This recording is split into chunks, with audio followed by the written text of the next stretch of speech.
let's go to page 7. Page 7, bottom right-hand corner. What is meaning?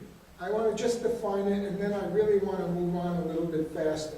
The degree to which you have found a life direction with a driving purpose, a deep sense of personal satisfaction. So has everybody found this? A life direction with driving purpose. Okay? Purpose is a very important, it's like the engine of meaning. So you discover what the meaning is, and then you have a purpose, and it drives the meaning, and meaning drives the purpose. Both of those.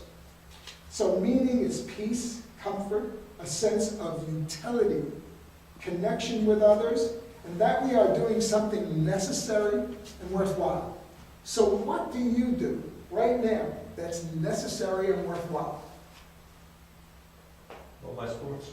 What you said before when you asked him to close his eyes and think about what he did when he was a child. Yes? And made me realize that my best times was when I was doing sports. And I've done that, and I've done that all along. My poor wife traveled all over the place with me. And I still do it, and it made me realize that I'm not so bad off in retirement. You know, so Wonderful. Terrific. Okay. Do you teach sports? No, I participate, but I don't teach.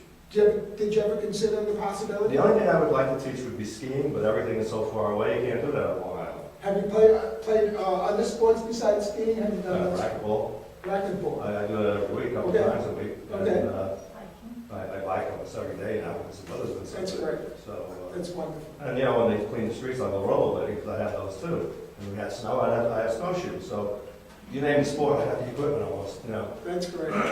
So I have a client who wanted to teach tennis, scuba diving, and write novels. He's on his 4th novel, Great. and he's publishing them himself. But he teaches tennis in the local high school, and he also teaches scuba diving. And he goes down to Mexico to sometimes do scuba diving himself, but he also teaches scuba diving. So one of the things that you might consider is teaching one of the sports you love, or learn one of the sports you don't do right now, and pick that up and teach that. It's one of the things, teaching is a very important part of our life. When we can teach others what we know, it's very satisfying. And I found that a lot of retired people begin to teach what they know. And that's a very important part of our lives. Okay, purpose. That we can experience, you can't experience the meaning without purpose. You need a goal, an objective, etc. And I'm not going to go into that. Okay? Let's go to the next page, and I'm going to cover now what the Protirement transition plan is. That again, this is self-developed over the years of working with retired people. Okay, first of all, a passion journey. And let's see, that's the next page. Maybe we'll try to do a passion. We'll do a passion meditation for a couple of moments. We'll do something like what I did before we run. Okay, so to begin by doing that, a passion journey, to find out what you really love and what you're passionate about. Obviously, Al is passionate about his sports, but I want to know more. I want to know what's underneath that passion. What is it that drives you, okay? And the reason why is frequently what happens is, just in case we can't do what it is that we're passionate about, what do you do then? And sometimes when you get older, that happens, okay? That's why one of the reasons why I chose to do what I'm doing right now is because I can do this no matter what, okay? And I really wanted to be able to continue to do what I'm doing right now. So a passion journey also discovers the individual characteristics of what we love to do. What is it about skiing and doing those kinds of sports that really gets you? And hopefully you'll be able to continue to do that until you're 104, okay? The bottom line on the whole thing is what happens, what is underneath, okay? And sometimes teaching is one of those things. A mission statement. I know none of you have written a mission statement, but it's very important to sit and think about, why am I here? What makes me different than other people? What is it that will fulfill me in what I do? And I'll read some mission statements to you when we get there. A self-assessment. I just told you about what's underneath the scheme. What's underneath whatever it is that you love to do, the adventures you go. What's underneath? What was it about going and watching animals? What is it that interests you about animals? Not just that you do that. Okay? All right, do you have anything like that? Well, after I retired, I like numbers. This is a passion of mine. So I started a business and I became a tax preparer. Terrific. And I did that until maybe a year or two ago.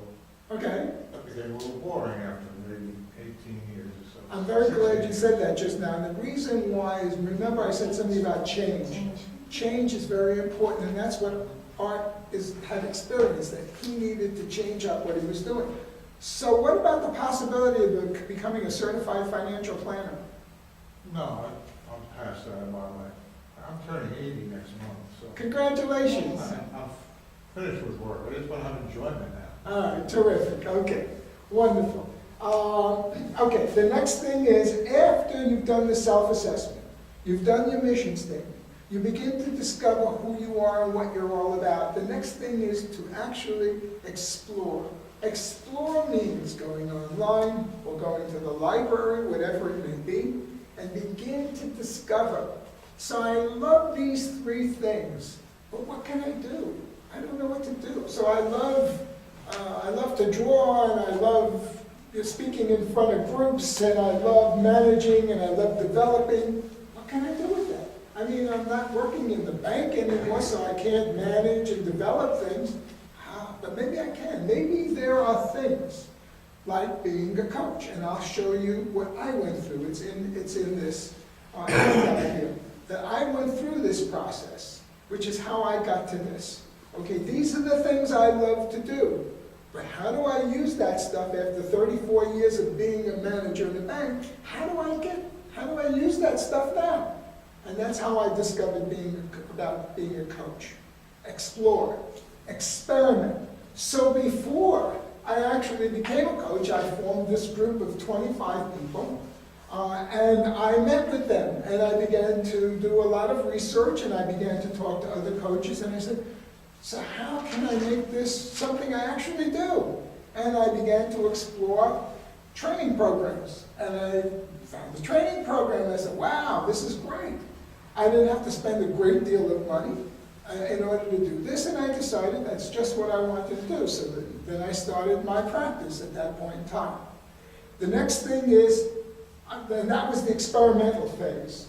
And then finally, I planned things out in steps. First I was going to get certified, and then I was going to do presentations and use my learning to help other people. That's really what I wanted, okay?